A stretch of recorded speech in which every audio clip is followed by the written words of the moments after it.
Nomination పత్రాలను ఏమి చించట్లేదు, ఎవరిని ఏమి ఇబ్బంది పెట్టలేదు కాబట్టి ఇక్కడ ఎన్నికలు జరుగుతున్నాయని చెప్పేసి టీడీపీ అంటుంటే, ఇప్పుడు present Pulivendula incharge BTech Ravi కూడా మీడియా ముఖంగా చెప్తా ఉన్నారు.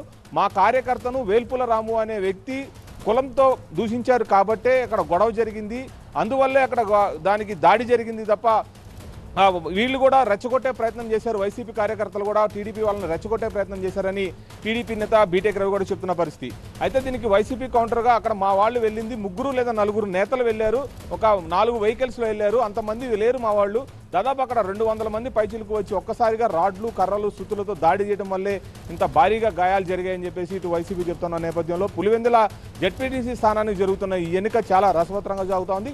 దాదాపు 4 రోజుల నుంచి ప్రచారాలు చేసుకుంటున్న ఇరు పార్టీలు కూడా 2 రోజుల నుంచి అయితే కొంచెం తీవ్రాన్ని పెంచాయి. నిన్న ఇద్దరి మీద దాడి జరగటం, ఈ రోజు ఉదయం ఎమ్మెల్సీ రమేష్ యాదవ్ అలాగే వేల్పుల రాము మీద దాడి జరగటం, వీటన్నిటి మీద కూడా ఇరు పార్టీలు ఎవరికి వారు విమర్శలు చేసుకున్న పరిస్థితి కనబడుతోంది. ఈ నేపథ్యంలో పూర్తిగా ఎన్నికలు ఏ విధంగా జరుగుతాయనే దాని మీద అయితే తీవ్ర ఉత్కంఠత నెలకొని ఉంది. పులివెందుల జెడ్పీటీసీ గెలిస్తే ఎంత ఓడితే ఎంత అంటున్నారైనా అధికారాన్ని అడ్డు పెట్టుకుని పులివెందులలో అరాచకం చేస్తున్నారు, ఎందుకు ప్రచారం చేయకుండా అడ్డుకుంటున్నారని ప్రశ్నిస్తున్నారు పేర్ని నాని.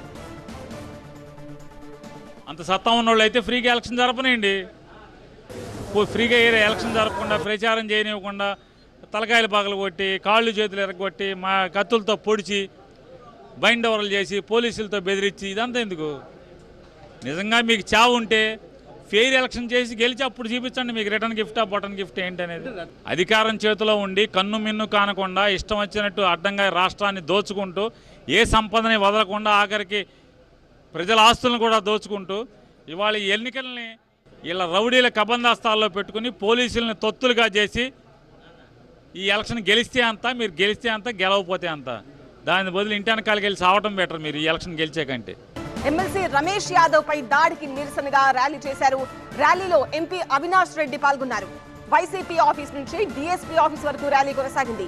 డీఎస్పీకి ఫిర్యాదు ఇచ్చే సమయంలో వాగ్వాదం జరిగింది. జరిగిన దాడిపై పోలీసులతో వాగ్వాదానికి దిగారు వైసీపీ నేతలు.